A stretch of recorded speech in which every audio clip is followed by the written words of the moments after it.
आज हम बात करने वाले हैं एमपीपीएससी के द्वारा 27 अगस्त 2023 को जो सेट का एग्जाम लिया गया है उसके पेपर 2 ऑप्शनल पेपर के बारे में बात करेंगे।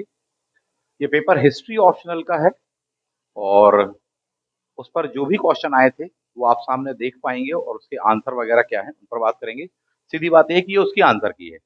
यदि आपने एग्जाम दिया हो अथवा ना भी दिया हो, इस प्रकार से उस फॉर्मेट में इसको बनाया गया है कि आप जनरल एग्जाम भी कोई देते हैं, कॉम्पिटेटिव एग्जाम्स वगैरह देते हैं जिसमें जीएस सेक्शन भी है, तो भी आपके लिए काफी हेल्पफुल होने वाला है। और यदि आप मध्य प्रदेश के एग्जाम देते हैं तो डेफिनेटली आपके लिए हेल्पफुल है ही। रीजन उसका ये है कि काफी अच्छे स्तर पे क्वेश्चन पेपर को पूछा गया है। और सच बात तो यह है कि अगर मेरे शब्दों में कहा जाए मैं तो इस क्वेश्चन पेपर को देख के ये कहूंगा साहब जी, 100 तोपों की सलामी होनी चाहिए जिसने पेपर सेट किया है। वास्तविक विषय वस्तु तो यही है कि उसके आंसर की बनाने में भी बात समझ में आ गई कि साहब किस प्रकार से क्या कहता होगा। ठीक है, तो एक एक करके सारे क्वेश्चन को देखेंगे। 27 अगस्त को हिस्ट्री ऑप्शनल जो हुआ है उस पर बात कर रहे हैं। सेट डी से यह मैं आपको बताने का प्रयास कर रहा हूं। सेट डी है आपको दिया हुआ, आपको हिस्ट्री ऑप्शनल। क्वेश्चन देखें आप। कुछ क्वेश्चन अगर इसको दो लाइन में कहा जाए पेपर कैसा रहा, तो पेपर में दो टाइप के क्वेश्चन थे। पहला टाइप का क्वेश्चन ये था कि साहब जी थोड़ी बहुत भी आपने तैयार किया हुआ, पूरे सिलेबस से गो थ्रू हुए हैं, एक एवरेज वे में तैयारी, तो फर्स्ट एट साइड देखते से बन जाएंगे कुछ क्वेश्चन तो आपसे। और कुछ क्वेश्चन तो ऐसे हैं क्योंकि दिमाग लगा लगा कर ही परेशान हो जाएंगे, कभी सुने भी नहीं है। ऐसे भी बहुत सारे क्वेश्चन हैं तो आपको देखने के लिए मिलेंगे। फॉर एग्जाम्पल क्वेश्चन नंबर 1 आपको दिया हुआ है, स्थायी बंदोबस्त के बारे में किसने कहा था? स्थायी बंदोबस्त इंग्लैंड की जमींदारी व्यवस्था के प्रति लॉर्ड कॉर्नवालिस की पूर्वाग्रह ये कारण नहीं था, या उसका कारण नहीं था। सरकार एवं दत्त का बहुत ही फेमस कोटेशन कहलाता है ये, उससे लिया गया है ये। तो इनका कथन है सरकार एवं दत्त जी का कि कॉर्नवालिस के पूर्वाग्रह के कारण नहीं इसको किया गया था। चेक करना चाहते हैं, जो टफ क्वेश्चन है उनके एविडेंस आपको दिए हैं ताकि बाद में भी आपके काम आ जाए। यहाँ साफ साफ दिया हुआ है, इंग्लिश वर्जन आप मिला लीजिएगा, सरकार एवं दत्त जी का है। Permanent settlement was not product of. Clear. चलिए नेक्स्ट क्वेश्चन है, अंग्रेज अपनी ही खरीदी भूमि पर और अपने ही खर्चों पर किसानों को मजदूरी देकर कृषि कराते थे। इस प्रकार की कृषि क्या कहलाती थी? रैयतवाड़ी, महाल, स्थायी बंदोबस्त एंड निजबत। बहुतों ने नाम भी नहीं सुना होगा साहब जी। इसको कहा जाता था निजबत। यहाँ पर ये नहीं कह रहे हैं कि साहब जी अंग्रेज प्रशासन या ईस्ट इंडिया कंपनी आपसे खेती करवा रही, ये नहीं कह रहे, बल्कि ये कह रहे हैं कि कुछ अंग्रेज जो भारत में आकर के बस गए थे, यहाँ पर नील इत्यादि कैश क्रॉप्स वगैरह की खेती करवा रहे थे, उन्होंने सरकार से जमीनें खरीदी हुई थी और अपनी जमीनों पर मजदूरों को रखते थे अपने ही खर्चे पर, और उन मजदूर किसान इत्यादि से खेती कराते थे। ऐसी वाली खेती क्या कहलाती थी? उसको निस्बत कहते थे। क्रॉस चेक करना है आपको, ध्यान दीजिए। नील आंदोलन से लिया गया ये क्वेश्चन है। पहली बात तो ये नील विद्रोह होगा 1860 वाला, सबसे पहला भारत का अहिंसक शांतिपूर्ण विद्रोह। वहां पर आप देखेंगे तो दो प्रकार की खेती हुआ करती है साहब जी। एक निजबत करके दी हुई है और दूसरी दी होगी आपको रैयत वाली। निजबत में ही क्या होता था, अंग्रेज अपनी खरीदी हुई भूमि पर अपने खर्चे पर किसानों मजदूरों से खेती कराते थे। उसका आंसर क्या होगा? सी होगा। नेक्स्ट क्वेश्चन है, 3 सदस्यीय रेलवे बोर्ड की स्थापना किसने की थी? लॉर्ड कर्जन ने की थी। कब की बात है? 1905 में। सार्वजनिक निर्माण कार्य की रेलवे शाखा को तोड़ दिया गया और रेलवे के कार्य को 3 सदस्यों वाले रेलवे बोर्ड के सुपुर्द कर दिया गया। इसका हेड कौन बनने वाला है? Thomas Robertson. क्लियर है? तो किसने की थी? लॉर्ड कर्जन ने की थी। भारत में अंग्रेजी शिक्षा का मैग्ना कार्टा आसान है, good dispatch 1854। An appeal to the British nation, यह लेख किसका है? An appeal to the British nation. मैंने इसलिए कहा था कि बहुत सारे क्वेश्चंस ऐसे होने वाले हैं जिसके पहले कभी सुने भी नहीं होंगे। आप लोग बताइएगा इनमें से ऐसे कौन कौन से क्वेश्चंस हैं, या कितने क्वेश्चन हैं, 2, 5, 10, 15, 20, जो आपको लगे कि नहीं साहब पहले तो हमने कभी सुना ही नहीं है। ठीक। An appeal to British nation नामक लेख किसने लिखा था? रविन्द्रनाथ टैगोर जी ने, केशव चंद्र सेन, महर्षि देवेंद्रनाथ टैगोर, या के डी कर्वे? तो ये वाला लिखा हुआ था केशव चंद्र सेन जी ने। इसका लेख कहलाता है केशव चंद्र सेन जी का। केशव चंद्र सेन जी के यंग बंगाल, बहुत सारे उनके लेख हैं, उनमें से एक कहलाता है an appeal to the British nation. और भी है, the destiny of human life जैसे लेख उन्होंने अपने वक्तव्यों में माध्यम से भारतीयों को जागरूक करने के उद्देश्य से लिखे थे। आगे भी ये काम आएगा, आप बाद में कोई एग्जाम देने वाले तो वहां पर भी ये काम आएगा। डेफिनेटली वो चीजें हैं जो आसानी से नहीं मिलेंगी। नील किसानों की दुर्दशा सर्वप्रथम के समाचार पत्र में प्रकाशित हुई। आसान क्वेश्चन था। हिंदू पैट्रियट हरिश्चंद्र मुखर्जी जी वाला था। ये वही 1860 वाले नील आंदोलन। आप गौर से देखें तो लगातार एक ही टॉपिक पर दो क्वेश्चन हो गए। नील आंदोलन पर एक क्वेश्चन ये है और एक वो निस्बत कृषि वाला हो गया। ऐसे आपको कम से कम 10 से 15 क्वेश्चन मिलेंगे जो एक ही टॉपिक से दो दो क्वेश्चन पूछे गए हैं। ये भी एक चीज रही। नेक्स्ट क्वेश्चन है 1825 के भील विद्रोह का नेतृत्व कौन? तो सेवरम जी करके कहलाते हैं, उन्होंने किया था 1825 वाले। वेदों की ओर लौटो स्वामी दयानंद सरस्वती जी बन जाएगा। भारतीय समाचार पत्रों के मुक्तिदाता कौन कहलाए जाते हैं? Charles Metcalfe. आसान क्वेश्चन है। भारत में धन के निष्कासन को अनिष्टों का अनिष्ट किसने कहा था? इविल ऑफ ऑल या ऑल इविल्स, दादा भाई नौरोजी जी ने ही कहा था साहब। मुस्लिम आंग्ल प्राच्य कॉलेज के उन प्रचार महोदय का क्या नाम था जिन्होंने मुसलमानों को अपनी एक पृथक संस्था बनाने के लिए भड़काया? काफी अच्छा क्वेश्चन है, काफी शानदार क्वेश्चन है। मुस्लिम आंग्ल प्राच्य कॉलेज है, ठीक, एंग्लो मुस्लिम कॉलेज के बारे में पूछ रहे हैं। वहां के प्राचार्य थे वो, और उन्होंने मुसलमानों को एक अपनी अलग पृथक संस्था यानी मुस्लिम लीग बनाने के लिए, उस टाइप की संस्था बनाने के लिए भड़काया था। वो कौन थे? ये दिया है आपको। उनका नाम था थियोडोर बैक। ठीक, थियोडोर बैक जो MAO मॉमडन अलीगढ़ कॉलेज के बारे में बात हो रही, Mohammedan Anglo oriental college Aligarh, उसकी बात हो रही है। उसके फर्स्ट प्रिंसिपल थे। मुस्लिमों को जागृत करने के लिए, उसके साथ साथ उन्होंने इस चीज के लिए भी उनको कहा जब आप अपना अलग ऑर्गेनाइजेशन बनाकर के अपनी मांग रखिए, क्योंकि 1885 में कांग्रेस बन चुकी थी। तो इस तरह से उन्होंने प्रयास किया। तो उनका नाम क्या है? Theodore back. ऑप्शन में आपको बाकी चीजें भी दी थी, फॉर एग्जाम्पल थियोडोर बैक, है ना। मुस्लिम लीग ने अपनी पाकिस्तान की मांग का दबाव डालने के लिए सीधी कार्रवाई, बोले साहब 16 अगस्त 1946 बन जाता। मांडले जेल में तिलक जी किस दौरान रहे? 1908 से लेकर 1914 तक रहे। इंडिया होम रूल सोसाइटी जो कि इंडिया हाउस के नाम से जानी जाती थी, इंग्लैंड से वर्क करती थी, 1905 में किसने बनाया? श्यामजी कृष्ण वर्मा जी ने बनाया साहब जी। उन्हीं के साथ में भारतीय स्वतंत्रता सेनानियों क्रांतिकारियों की माता मैडम भीका जी कामा काम करती थी, साथ में सावरकर जी ने भी उनके साथ काम किया था, वहां ट्रेनिंग ली हुई थी। Shyamji Krishna Verma, India house, Indian sociologist, उनका न्यूज़पेपर कहलाता था, बहुत ही फेमस।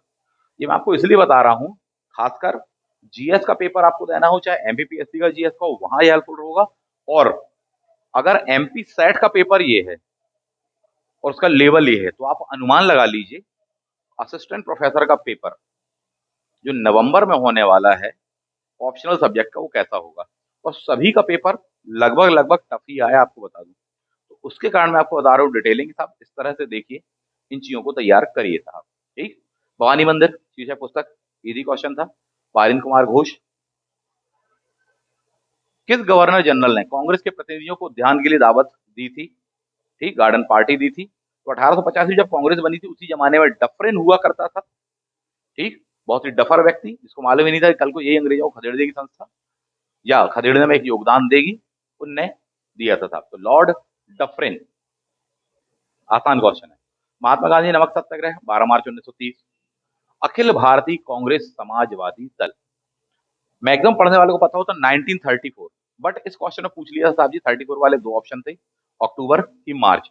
36 भी दिया हुआ था, अक्टूबर एंड अगस्त। अक्टूबर 1934 में विधिवत औपचारिक रूप से इसका गठन होने वाला है। कंफ्यूजन है, क्रॉस चेक कर सकते हैं।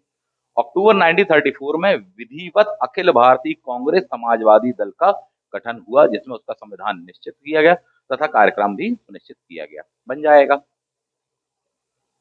कौन कैबिनेट मिशन 1946 के मेंबर नहीं थे? स्टैफोर्ड क्रिप्स से, एवी अलेक्जेंडर से, पैट्रिक लॉरेंस से, लॉर्ड वेवेल नहीं थे। यहाँ पर लॉर्ड वेवेल आंसर है, एक और क्वेश्चन में लॉर्ड वेवेल जी आंसर आएगा। लखनऊ समझौता अथवा कांग्रेस लीग समझौता किस वर्ष का? 1916 कहलाता है। इस समझौते का जबरदस्त विरोध किया था मदन मोहन मालवीय जी महामना महोदय ने। किस इतिहास का जनक? हेरोडोटस। ठीक है। किसका कथन है? मनुष्य स्वतंत्र जन्म लेता है परंतु सर्वत्र बंधनों में जकड़ा हुआ है।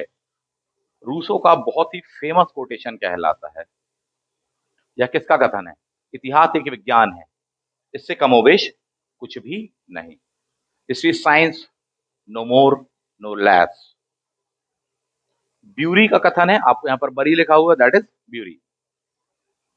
जेवी ब्यूरी, कभी को नाम पूछ लेगा, पूरा नाम बोले साहब जी, जेवी ब्यूरी करके कहलाते हैं।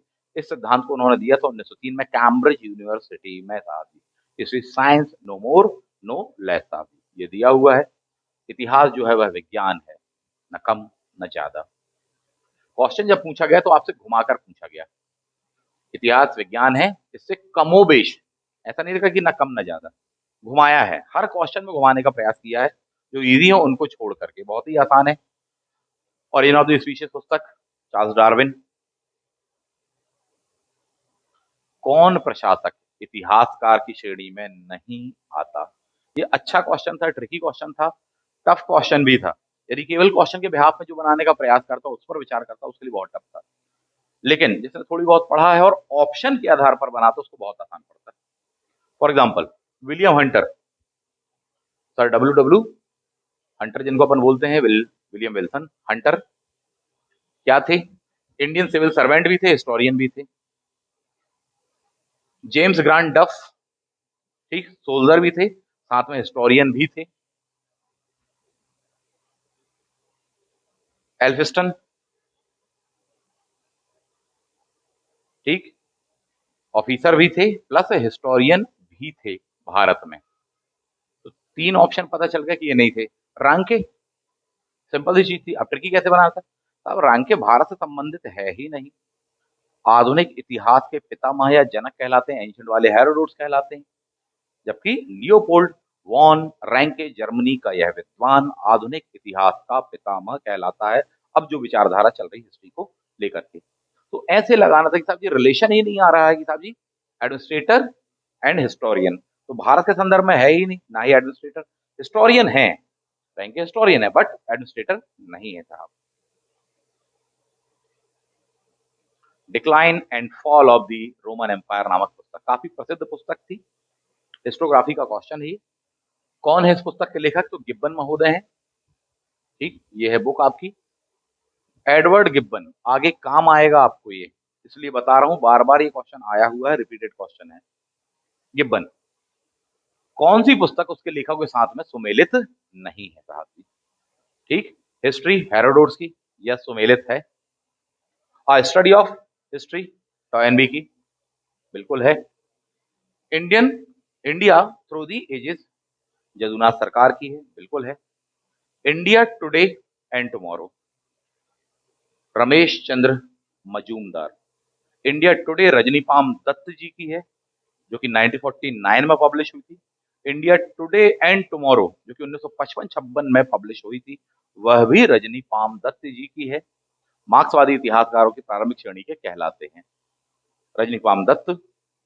इंडिया टुडे, ठीक, एंड दूसरी बुक है इंडिया टुडे एंड टुमारो, तो ये आगे भी काम आएगा। उनके द्वारा और भी बुक्स लिखी गई हैं, आप देख सकते हैं। स्क्रीनशॉट ले लीजिएगा यदि जरूरत हो तो।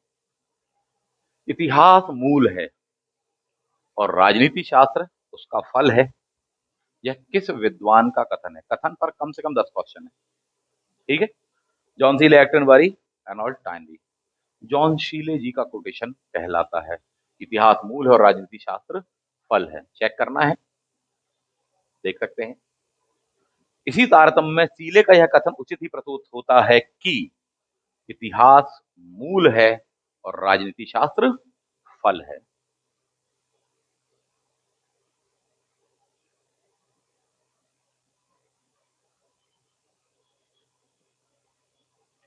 आंसर मैच कर लीजिएगा और फिर बताइएगा कितना क्या स्कोर आ रहा है। साथ ही साथ बता दें, assistant professor, MP assistant professor history optional का बैच चल रहा है। पेपर 1 कॉमन का बैच अपने पास में उपलब्ध है, लगातार वो बैच चल रहा है और इस स्तर पर आपको पढ़ने के लिए उस बैच में कंटेंट मिल जाएगा। खासकर ऑप्शनल को लेकर बहुत सारे विद्यार्थी या तो बहुत परेशान होते हैं क्योंकि उस लेवल का कंटेंट नहीं मिल पाता जो एग्जाम ओरिएंटेड हो, या फिर दूसरी समस्या ये भी होती है बोले सब खुद ही तैयार कर रहे हैं, अंततः लास्ट में समय कम पड़ जाता है, समस्याएं उत्पन्न होने लग जाती हैं। उससे बचें। बिना देर करे संपर्क आप कर सकते हैं। इसके साथ साथ एमपीपीएससी प्री एंड मेंस दोनों ही बैच हैं और आईएएस का स्पेशल बैच आपको हमारे पास में मिल जाएगा, उसके लिए संपर्क कर सकते हैं आप। इतिहास मानव स्वतंत्रता की कहानी है, यह कथन किसका है? Acton, Carr, Ranke, Hegel. तो ये हीगल का कथन है, ध्यान रखिएगा। किसका? D Hegel. राष्ट्रंग के लेखक कल्लड़ बन जाता। वैज्ञानिक उत्खनन का आधार जमीन का काटा हुआ वह भाग होता है जिसका यथोचित निरीक्षण करके पूर्ण रूप से लेखा जोखा तैयार किया जाता है। सर मार्टिवल वीर बहुत ही फेमस आप हिस्टोरियन कहलाते हैं, खासकर आर्कियोलॉजी को लेकर के लिखी सबसे पहली पुस्तक आधुनिक संदर्भ में 20th सेंचुरी में आपकी ही कहलाती है। तो मार्टिमर व्हीलर जी का कोटेशन है ये, स्टडी करना है तो देख सकते हैं।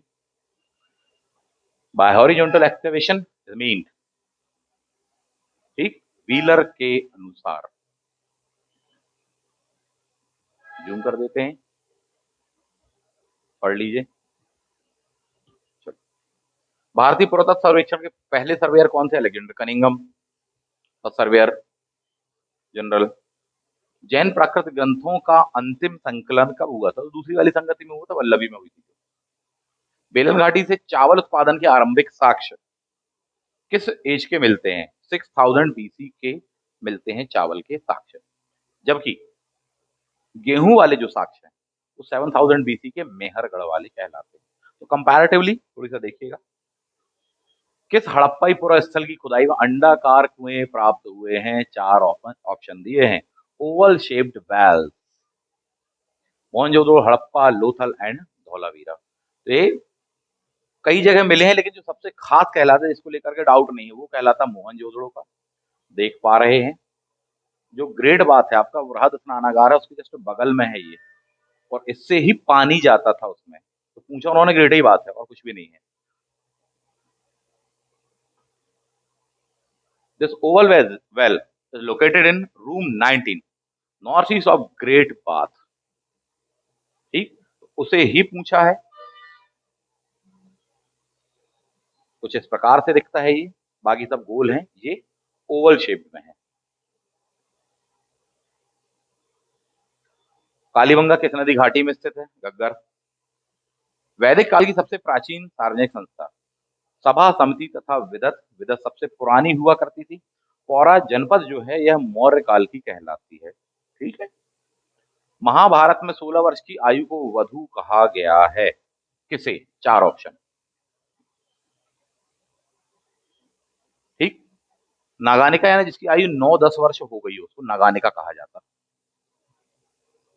पुत्रिका, जिसके ब्रदर एंड फादर ना हो उस बच्ची का विवाह करने के लिए उसको पुत्रिका कहा गया। महाभारत के अकॉर्डिंग पूछा है, मनुस्मृति के अकॉर्डिंग नहीं पूछा है, मौर्य काल, वैदिक काल इत्यादि नहीं पूछा गया है। ठीक, मेरे ख्याल से इसका आंसर ब्रह्मवादिनी होना चाहिए, मेरे ख्याल से। ठीक, आगे बढ़ते हैं।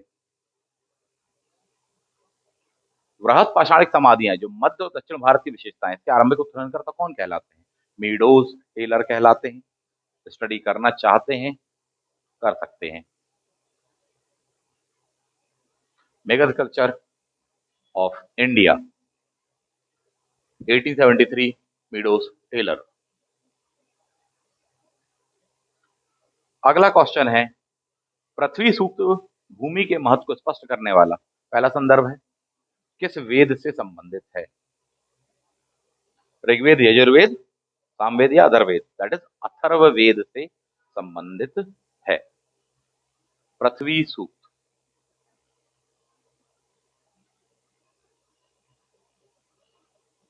कौन मौर्य वंश का अंतिम शासक था? बृहदत्त बना देंगे साहब। मौर्यकालीन मुद्रा का क्या नाम था? इसमें 2 ऑप्शंस को लेकर के कंफ्यूजन होगा। फणवी हुआ करती थी और माशक तथा काकड़ी भी हुआ करती थी, परंतु माशक काकड़ी को लेकर के थोड़ी सा डिस्प्यूट है। मेरे ख्याल से आंसर पण माना जाएगा, बट मे भी काकड़ी को भी लेकर चल सकते हैं, तो दोनों ही शायद मान लें। देखिएगा, और भी ऐसे क्वेश्चन हैं। चंद्रगुप्त द्वितीय के 9 रत्नों में कौन सम्मिलित है? अमर सिंह थे, घटखरपर थे, वरुणजी थे, बाणभट्ट, हर्षकालीन है। यानी 1 2 3। कनिष्क प्रथम के शासनकाल में दरबारी चिकित्सक कौन थे? तो चिकित्सक पूछा है चरक। नालंदा विश्वविद्यालय की स्थापना कब हुई? नालंदा को लेकर के मेरे ख्याल से 3 क्वेश्चन आए हैं। तो 5वीं शताब्दी में होने वाली है, कुमारगुप्त, है ना।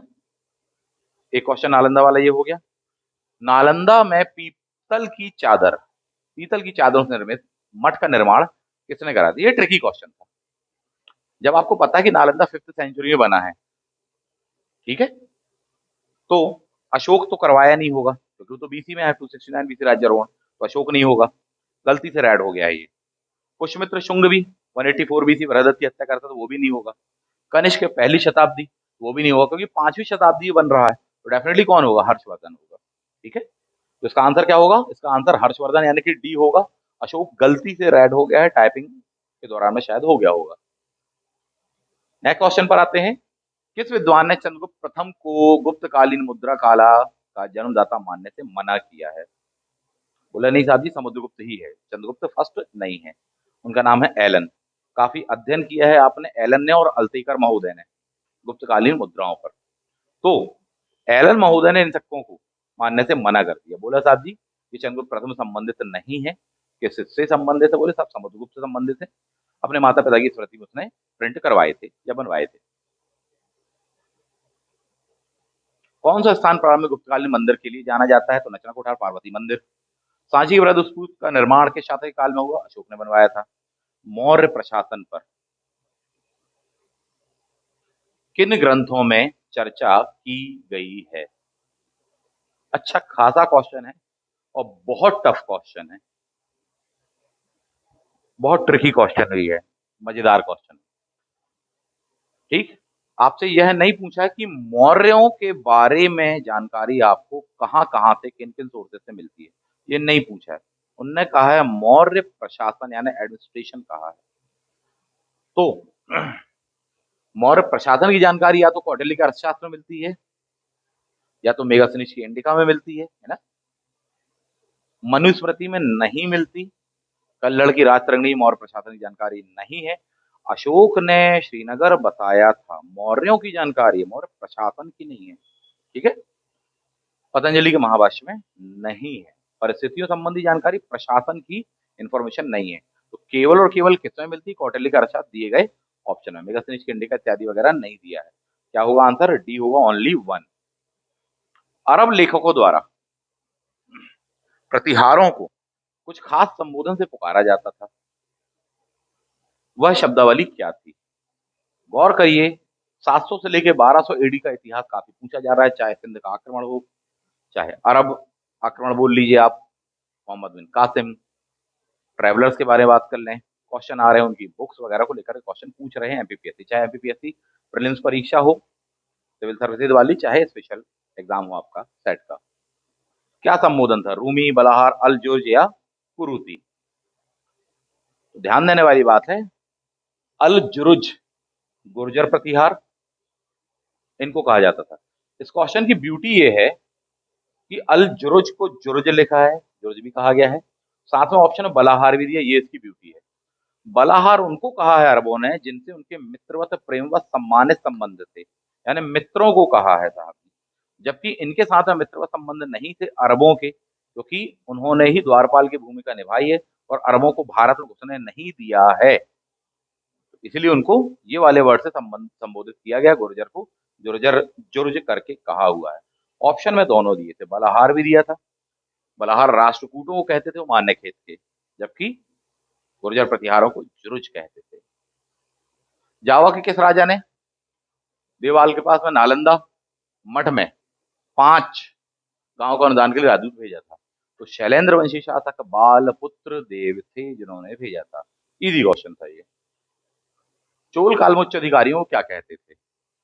पेरुदनम एंड शिरुदनम। तो इसमें हमेशा उल्टा चलता, शिरुदनम यानी सिर, पेरू यानी पैर, लेकिन उल्टा चलता तो पैर वाला आएगा क्या ऊपर, तो सिर वाला नीचे। ठीक, तो उच्च अधिकारी कभी भी भविष्य में पूछे तो शिरुदनम यानी निम्न अधिकारियों को कहते थे, जबकि पेरुदल यानी उच्च अधिकारियों को कहा जाता था चोल काल में। इसलिए मैंने कहा उल्टा चलता है, सिर को पैर कर देना, पैर को सिर कर देना। मामल्लपुरम स्थित 5 रथों कौन बड़ा है? तो धर्मराज रथ है युधिष्ठिर जी। 919 921 के किन दो अभिलेखों में चोल ग्राम सभा उत्तर मेरु अभिलेख करके कहलाते हैं, परांतक कहलाते हैं। सारी चीजें क्लास में मैंने पढ़ाई थी। जितने लोगों ने क्लास अटेंड की है उनने इस बात को फाइंड आउट किया कि सर मिल गया बिल्कुल वही पेपर जो पढ़ाया गया था।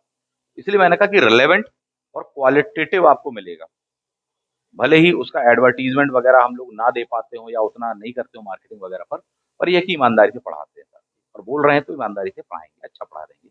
खैर, अगला क्वेश्चन है आपका, पुस्तकों को सुमेलित करिए। ठीक, तो पृथ्वीराज विजय रिटन बाय जयद्रथ,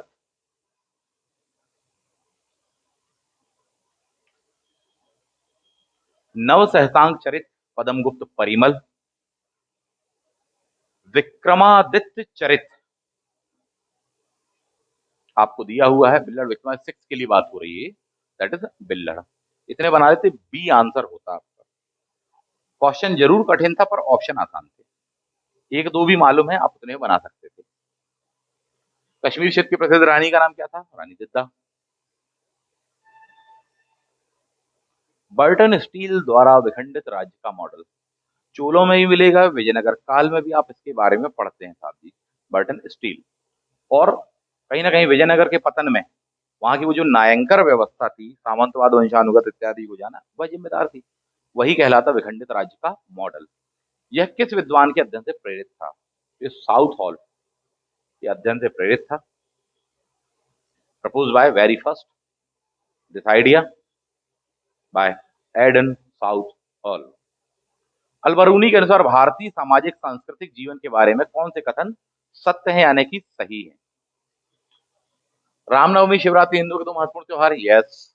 भारतीय विदेशियों का आदर नहीं करते, करते भी और नहीं भी करते, मलेच्छ बोलते थे। जबकि दूसरी ओर अपन यही बोलते साहब जी, अतिथि देवो भव। और कौन सा वाला, विदेश वाला कि इंडिया वाला, है ना? तो ये वाली बात भी सही है ना, 1 और 2 सही है।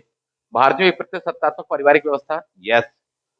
एकल परिवार था, एकल नहीं था। हाँ, उस जमाने में भी संयुक्त परिवार की प्रथा हुआ करती थी साहब जी, ठीक है, एकल नहीं था। यानी कि 1 2 3 आना चाहिए, मे बी। बाकी देखिए आयोग क्या मानता है। 110 नंबर का क्वेश्चन है। क्वेश्चन टफ था, वाकई में बहुत टफ था कि साहब जी कौन सी बुक किसने लिखी है। वाकई में अपने आप में बहुत टफ क्वेश्चन था ये, लेकिन बहुत ट्रिकी क्वेश्चन भी था। यदि किसी को ये मालूम होता कि चचनामा जिसने लिखी वो तो अज्ञात है, उसका फारसी में जो ट्रांसलेशन है वो अबू बकर अल कूफी ने किया है, यानी कि ए का क्या आना चाहिए, 3 करके दिया है आपको। अबू बकर अल कूफी, अबू जायद ये करके दिया है। जिसको ये मालूम है वो बना देता था उठा करके, ये उसका था। बाकी तो टफ थे अपने आप में, बहुत कम। तो आगे भी काम आएगा आपको, इसको देख सकते हैं अपन। अबू जायद, ठीक है। सुलेमान की बुक, अखबार अल सिंध वल हिंद अल मसूदी की, ठीक, इस आधार पर बना था। एक से भी आप बना सकते थे। 111 नंबर क्वेश्चन, किस विदेशी यात्री ने मुगल कालीन मुद्रा विनिमय और हुंडी व्यवस्था पर सबसे अच्छा प्रकाश डाला है? थोड़ी सा ये डाउटफुल क्वेश्चन है। इसका आंसर पेल्सार्ट और ट्रेवेनियर दोनों हो सकता है। ट्रेवेनियर ने भी काफी अच्छा विवरण दिया है, सबसे जबरदस्त विवरण दिया है ना, और उस फील्ड का था वो। दूसरी बात, पेल्सार्ट ये डच जो टकसाल थी वहां का हेड था, तो एग्जैक्टली उस बारे में मिल नहीं पाया, चेक करना पड़ेगा, समय का अभाव था। तो ये भी एक वजह है। देखिए अब इनमें से क्या माना जाता है। काफी टफ क्वेश्चन था ये अपने आप में। सही जोड़ी बनाइए, मैच द कॉलम। सनद क्या था, परवाना क्या था, निशान क्या था, रुक्का क्या था? डी आंसर आएगा। डिटेल चाहिए तो सनद क्या था, एक नियुक्ति पत्र था। परवाना क्या था, शासी आदेश था। निशान क्या था, बादशाह के परिवार यानी किसी शहजादे के द्वारा जारी किया है। रुक्का क्या था, बोले व्यक्तिगत पत्रों को कहा जाता था। तो दो भी मालूम, मान लीजिए कि व्यक्तिगत पत्रों को क्या कह रहा है रुक्का, निशान यानी क्या है, शहजादों द्वारा। तो इसका मतलब ये था कि निशान यानी शहजादे, रुक्का यानी कि व्यक्तिगत पत्र। सी का आएगा 3, डी का आएगा 4। वैसे कहाँ दिया आपको, ये दिया है। जबकि सनद और परवाना, दो ऑप्शन आप निकाल पाएंगे, चार में से बचे दो। सनद आपको दिया है नियुक्ति पत्र के लिए, परवाना शासी आदेश के लिए। ठीक, ये है, इस तरह से बन जाएगा, यानी ए का 2, बी का 1, सी का 3, डी का 4, 2 1 3 4, ये उसका आंसर होता, डी। क्लियर है? आगे बढ़ते हैं। अलाउद्दीन खिलजी के शासनकाल में व्यापारियों का पंजीकरण निम्न में से कौन करता था? इसको लेकर होगा विवाद। ठीक, कुछ लोग कहेंगे दीवाने रियासत और कुछ कहेंगे शहनाई मंडी। मेरे ख्याल से शहनाई मंडी होना चाहिए, क्योंकि क्वेश्चन ये पूछा है कि रजिस्ट्रेशन कौन करता था या किसके पास रजिस्ट्रेशन कराना पड़ता था। शहनाई मंडी के दफ्तर में अपने आप को रजिस्टर्ड कराना पड़ता था। दीवाने रियासत मंत्रालय था, शहनाई मंडी विभाग था। तो रियासत में रजिस्ट्रेशन नहीं होता था, विभाग में हुआ करता था, ये उसकी वजह है। एक आध दो बुक्स में आपको मिल सकता है कि बोले सर हमने तो दीवाने रियासत पढ़ा कि वहां रजिस्ट्रेशन कराना है, वाली बात लिखी है। For example medieval B D Mahajan ji, उनकी बुक में लिखी हुई है, तो ऐसा हो सकता है। लेकिन मैं जो आपको बता रहा हूँ ऑथेंटिक सोर्स से ही मैं आपको ये सारी चीजें बता रहा हूँ। ठीक है, चलिए आगे बढ़ते हैं। मोहम्मद बिन तुगलक ने वारंगल का नाम बदलकर क्या रखा था? That is Sultanpur, MBT. Clear है?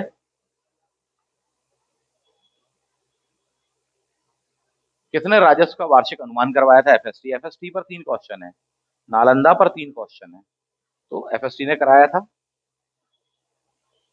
निजामुद्दीन जी को रखा था। शेरशाह का अंतिम अभियान, कालिंजर, जहां पर उसकी मृत्यु हो गई, यानी काल आ गया तो कालिंजर, कई बार बताया।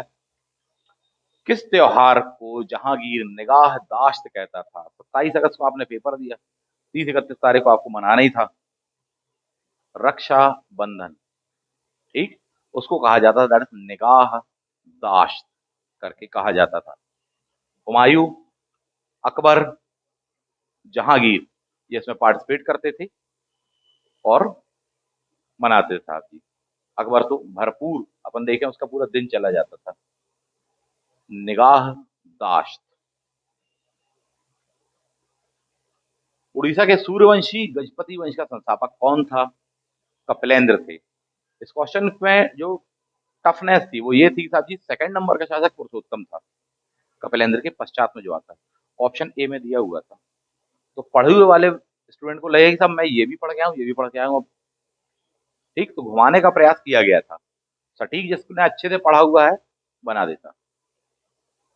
किस किले का नामकरण शिवाजी ने सिंहगढ़ किया था? तोरण, जावली, शिवनेर या कोंडा?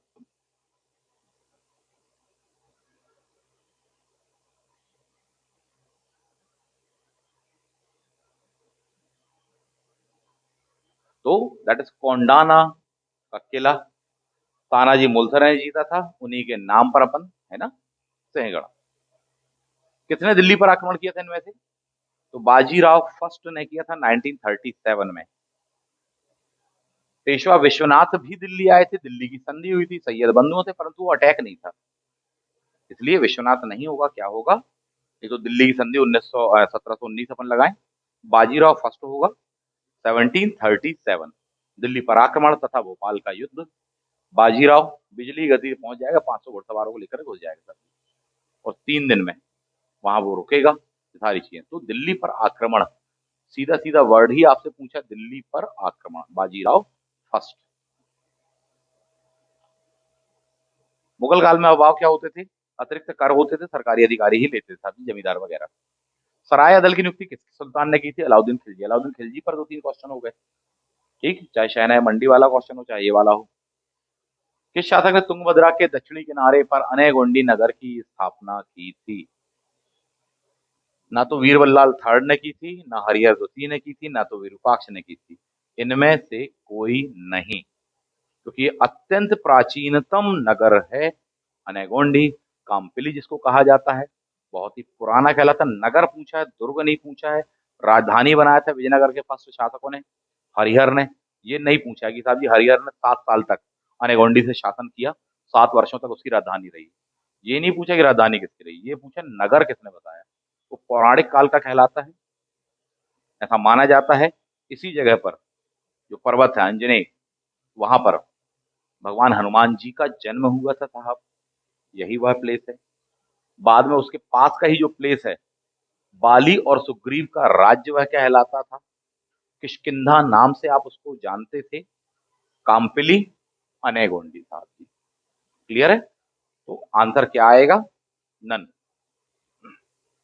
एकता प्रथा का प्रारूप सबसे पहले निम्न में से किसने तैयार किया था? अच्छे खासे क्वेश्चन है ये, अच्छे प्रश्न है ये। कुछ क्वेश्चन ऐसे हैं जो कि बिल्कुल फर्स्ट साइड के देख के बता दे। जीएस भी जिसने पढ़ा, जीएस ग्रुप में हिस्ट्री ना, वो बता देगा। और नहीं तो फिर ऐसे है कि जैसे 2 4 5 साल भी पढ़ा है हिस्ट्री ऑप्शनल, तो ये बोले साहब जी सुन ही नहीं पा रहे हैं। ये वो क्वेश्चन है। और मैं बार बार कह रहा हूं, जब ये हाल सेट में है तो फिर तो एपी असिस्टेंट प्रोफेसर के लिए प्रिपेयर हो जाओ, कमर कस लो साहब जी। इक्ता प्रथा का प्रारूप सबसे पहले किसने, बोले साहब जी मुक्तादिर खलीफा करके कहलाता है। चेक करना है, कर लीजिए। भारत में पहुंची उसका प्रारूप सबसे पहले खलीफा मुक्तादिर ने इस उद्देश्य से बनाया कि ऐसा ऐसा कर सके, बन जाएगा। राजवाही और लुकसानी फिर से आगे साहब जी। नहरों के नाम है किसके द्वारा वाय? FST। मंगोलों की सेना से वीरतापूर्वक संघर्ष करने वाले अलाउद्दीन खिलजी का नाम, सेना नायक का नाम क्या था? जफर खान। फेमस कोटेशन कहलाता है साहब जी कि मंगोलों के घोड़े आगे बढ़ने से मना कर देते थे, डर से कांपते थे, थर थर कांपते थे। घुड़सवार कितने ही बोले चलो चलो चलो, नहीं आगे बढ़ते थे। तो उनसे पूछा जाता है क्या बात है, या तो जंगल में तुमने शेर देख लिया है क्या, या फिर तुमने जफर खां को देख लिया है। तो ये वो बंदा कहलाता था। और ये वही बंदा है कि जिसकी प्रसिद्धि से अलाउद्दीन खिलजी कहीं ना कहीं सशंकित हो जाएगा और फिर उसकी हत्या तक। तो एक बंदा ये ध्यान रखना, और एक रणजीत सिंह जी के टाइम का ध्यान रखना। हरी सिंह नलवा साहब जी, ठीक, अफगानियों के लिए, ये मंगोलों के लिए। किसने शाहजहां काल में गुजरात के अकाल का वर्णन किया है? बोले साहब जी पूरे मैदानों में मुंडी मुंडियां पड़ी हुई हैं, दैट इज पीटर मुंडी साहब जी। बहुत भयानक अकाल 1632 वाला। मुगल प्रशासन में बलाहार क्या थे?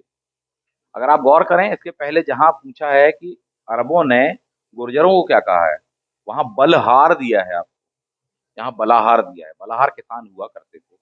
तो ऑप्शन में आप देखें तो बार बार दो चीजें दी गई हैं। कभी बलाहार क्वेश्चन में इसी मिलती जुलती स्पेलिंग वाला अगला, या उसके पहले क्वेश्चन में। किसान कौन सी व्यवस्था टोडरमल जी के द्वारा जाप्ती कहलाते थे? इजी है। समय जानने के लिए किस शासक द्वारा 7 घड़ियाल बनवाया गया था? फिर से आ गया आपका FST। FST पर 4 क्वेश्चन है, 3 क्वेश्चन तो डायरेक्टली आपको ये मिल गए। और FST को सल्तनत काल का कल्याणकारी शासक या निरंकुश शासक के रूप में कहा गया है। प्लस सल्तनत कालीन अकबर कहा, किसने कहा? बोले एल्फिस्टन ने कहा। देखना एल्फिस्टन आपको आया है क्वेश्चन में, ऑप्शन में मिलेगा आपको। बेनेवोलेंट वर्ड भी आपको मिलेगा, बट वो मॉडर्न वाले में मिलेगा। सूफी परंपरा में वहदतुल वजूद का सिद्धांत किसने प्रतिपादित किया? सर्वप्रथम वाली बात है साथी, किसने प्रतिपादित किया? तो जो ऑप्शन आपको दिए हैं वह है इब्नुल अरबी, सबसे पहले ये करने वाले हैं साहब। ठीक, इस क्वेश्चन में और इसके बाद वाले क्वेश्चन में ख्वाजा मुइनुद्दीन चिश्ती साहब कॉमन है। यहाँ भी दिए हुए हैं और यहाँ भी दिए हैं। जब भी ऐसा क्वेश्चन हो, हमेशा ध्यान रखना साहब कि एक से आंसर नहीं होगा कि इसका भी आंसर वही होगा, इसका भी वही होगा, अलग अलग होंगे। और कभी भी जो कॉमन वर्ड होगा वो बाद ही वाले क्वेश्चन का आंसर होगा, पहले वाले का नहीं होगा। यानी ख्वाजा मुइनुद्दीन चिश्ती जो कि कॉमन है, वो इस वाले का आंसर नहीं होगा, बाद वाले को होगा। ध्यान रखिएगा, मैच कर लीजिएगा। चिश्ती सिलसिले की नींव किसने रखी साहब जी? अब हैं आप अजमेर शरीफ, है ना, ख्वाजा मुइनुद्दीन चिश्ती साहब। निम्न में से किस सूफी संत ने प्रतिक्रियावादी विचारधारा को प्रतिपादित किया? ठीक, शेख अहमद सरहिंदी, अलफसानी। पाशुपत संप्रदाय के संबंध किस धर्म से? शैव, आसान क्वेश्चन था। भगवान विष्णु जी के छठवें अवतार एकदम से टफ हो जाता है परशुराम जी, है ना। भक्ति काल में किस साहित्यकार ने नल दमयंती अथवा नल चंपू कथा की रचना करी? त्रिविक्रम भट्ट विरचित नल चंपू अथवा दमयंती कथा साहब जी। तो आंसर क्या होगा? त्रिविक्रम। भक्तिकालीन संत चैतन्य महाप्रभु बोले बंगाल नदिया। मुगल काल में सुलह कुल क्या था? सुलह कुल क्या था? तो सर्वधर्म संभाव था, सभी के साथ शांति, 1582 तिरासी, है ना, ये चीजें। तो सभी के साथ शांति। अटाला मस्जिद कहां पर स्थित है? जौनपुर।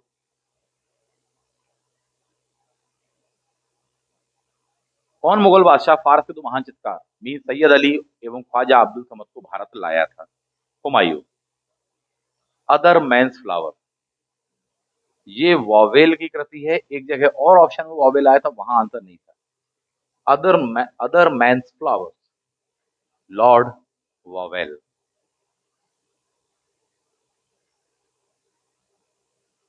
1746 टू 1763 के मध्य अंग्रेजों और फ्रांसीसियों के बीच कितने कर्नाटक युद्ध लड़े गए? तो 3 लड़े गए हैं।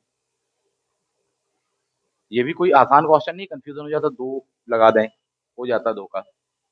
बहुत अवेयरनेस के साथ में लगाना चाहिए इस तरह क्वेश्चन। भारत में छापेखानी शुरुआत बोले पुर्तगाली printing press. Calcutta general advertiser किसने प्रकाशित किया था? भारत का पहला न्यूज़पेपर को ही कहा जाता जेम्स ऑगस्टस हिक्की जी ने। इसको ही कहा जाता था बंगाल गजट और the original Calcutta general advertiser करके इसको कहा जाता था। कौन कालकोठरी घटना का प्रत्यक्षदर्शी? हालवेल बाद में ये कहानी सुनाएगा और इसी आधार पर घृणा बढ़ेगी अंग्रेजों की, ब्रिटेन से सहयोग मिलेगा, इस बंदे को गवर्नर तक बनने का मौका मिलेगा साहब। हॉलवेल 20 जून, कालकोठरी घटना। किस आंग्ल मैसूर युद्ध के उपरांत मंगलौर की संधि? ठीक, तो दूसरे वाले, पहले वाले में मद्रास की, दूसरे में मंदसौर की, तीसरे वाले में श्रीरंगपट्टनम की, चौथे वाले में कोई संधि नहीं होती, सीधा हड़प लेते हैं। किस अधिनियम द्वारा अंग्रेजों ने भारत में परोपकारी निरंकुशता की स्थापना की? 1909 के, 1919 की, 1935? तीनों ही नहीं है, इनमें से कोई नहीं। तो किस अधिनियम के तहत की गई थी? बेनावोलेंट डेस्पोटिज्म करके दिया हुआ है वर्ड।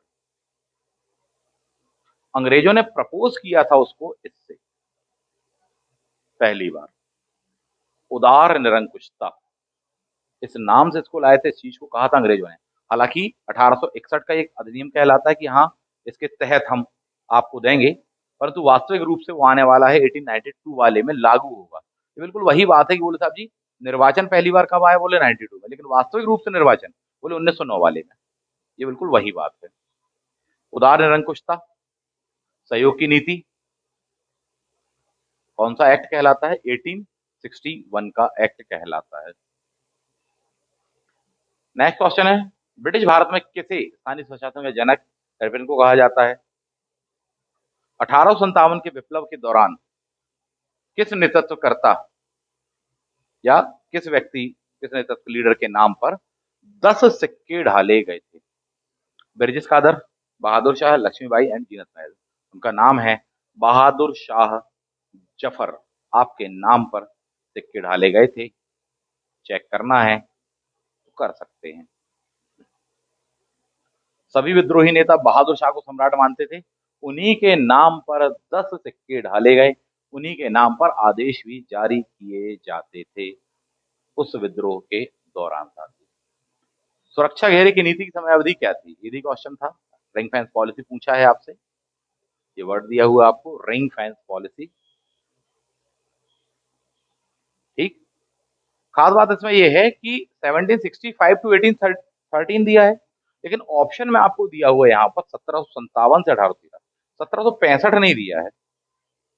अब देखो आगे इस चीज को लेकर के क्या होने वाला। वैसे कुछ क्वेश्चन है जिनको लेकर के हो सकता था, उन पॉइंट्स को मैंने नहीं उठाया। दिए गए नंबर पर आप संपर्क कर सकते हैं, ये नंबर दिया हुआ है आपको। बैचेस के लिए बताया, असिस्टेंट प्रोफेसर का बैच अवेलेबल है, हिस्ट्री ऑप्शनल अवेलेबल है, कॉमन पेपर असिस्टेंट प्रोफेसर का अवेलेबल है, एमपीपीएससी का बैच है, plus IAS specially dedicated batch 2024 वाला 9301930657। एड्रेस सर्च करेंगे तो यूट्यूब पर भी मिल जाएगा, गूगल मैप में भी मिल जाएगा। लोकली आप आते हैं, खुद ही देखना चाहते हैं तो एक मैप दिया हुआ छोटा सा, इससे भी आप सर्च कर सकते हैं। तो ये था क्वेश्चन पेपर, उसको देखने समझने के लिए, समय देने के लिए बहुत बहुत धन्यवाद आप सभी को। अच्छा खासा पेपर है, मैं तो आपको यही कहूंगा, और बहुत स्तरीकृत बनाया गया है, आसान भी है, क्योंकि कई क्वेश्चन ऐसे बोले साहब एक बार में बन जाएंगे, पढ़ते ही बन जाएंगे, लेकिन 50% या 40% कहना चाहिए क्वेश्चन पेपर ऐसा है जो कि बहुत टफ क्वेश्चन हैं, और निश्चित रूप से इसका जो प्रभाव है वो कट ऑफ पर पड़ेगा। तो अगला क्वेश्चन यही होगा, कितना होना चाहिए कट ऑफ इसका। तो थोड़ी सा वेट कर लीजिए दो चीजों के लिए। पहला, आयोग की फाइनल आंसर किया जाए, उसके लिए पॉइंट 1। पॉइंट नंबर 2, आप में से जो भी अनुभवी विद्यार्थी हैं जिन्होंने पेपर दिया है, सभी विद्यार्थी यदि अपना स्कोर मुझसे शेयर करेंगे, सही सही स्कोर, तो मैं कुछ अनुमान करके बता पाऊंगा, क्योंकि वैसे इसमें विद्यार्थियों की संख्या कम है। ठीक, तो यदि आप करना चाहें केवल हिस्ट्री ऑप्शनल का तो आप कर सकते हैं। पेपर 1 अगर बात करें जो कि कॉमन था, वो भी कोई कम नहीं था, उसमें भी जिसको 27 28 या 30 क्वेश्चन बन गए 50 में, तो माशाल्लाह है सर, अच्छा पेपर कहलाएगा उनका। ऐसा क्वेश्चन पेपर आया था, तो 30 लिमिट है, उसकी रेंज है पेपर 1 की, जबकि इसका बहुत अच्छे स्तर पे पेपर आया हुआ है। दोनों को मिलाकर के ही कट ऑफ फाइनलाइज होने वाला है, और इन बातों का प्रभाव पड़ेगा जो मैंने कहा है। दो बातें, पहली चीज की पेपर के टफ कैसा क्या है, पेपर 1 का प्रभाव, पेपर 2 का प्रभाव, और तीसरी बात जो कि बेनिफिशियल भी है, कम लोगों ने दिया। चौथी बात कि लोगों का अभ्यास छूट गया ऑप्शनल सब्जेक्ट को इतना डिटेल में पढ़ने का, और जब तक उन्होंने पढ़ना चालू किया लगा था कि हाँ आखिरी के 2 महीने में अपन पढ़ लेंगे, 1 महीने में पढ़ लेंगे, कवर कर लेंगे, रिवीजन हो जाएगा, तो पता चला कि साहब 50% हो पाया, स्पीड ही नहीं बन पाई, गलती हो गई। जिनने सोचा था कि साहब 2 महीने पहले से पढ़ेंगे तो हमारा हो जाएगा, नहीं हो पाया उनका भी। इतना भारी भरकम हाथी है ऑप्शनल सब्जेक्ट को खींचना, एक अच्छे गाइड के साथ ही हो सकता है। अच्छा गाइडेंस चाहिए ही चाहिए, वो मैं आपको दे सकता हूँ हिस्ट्री ऑप्शनल एंड पेपर 1 दोनों के लिए। अब इससे आप अनुमान लगाइए कि जब आपका पेपर यहाँ पर ये है, तो निश्चित रूप से ऐसा ही कुछ पेपर आने वाला है आपका असिस्टेंट प्रोफेसर का। पीएससी के पिछले 3 साल के जो भी एग्जाम हुए हैं एमपीपीएससी के द्वारा, उनके पेपर का स्तर काफी अच्छा रहा है साहब, लगातार लेवल को बढ़ाया गया है। असिस्टेंट प्रोफेसर में भी निश्चित रूप से आपको कुछ ऐसा ही देखने के लिए मिलेगा साहब। ठीक है, तो कट ऑफ वगैरह भी बताएंगे आगे के लिए, और भी कुछ रणनीति वगैरह होंगी जो भी वो बताएंगे। आंसर की फाइनल जो है वह आ जाने दीजिए, तो अपन उस पर चर्चा करेंगे साहब कि कितना क्या कट ऑफ जाना चाहिए। मेरे ख्याल से कम ही जाएगा, शीघ्र ही इस विषय वस्तु पर भी हम बात करेंगे। मिलते हैं आप सभी से नेक्स्ट वीडियो में। थैंक यू, जय हिंद।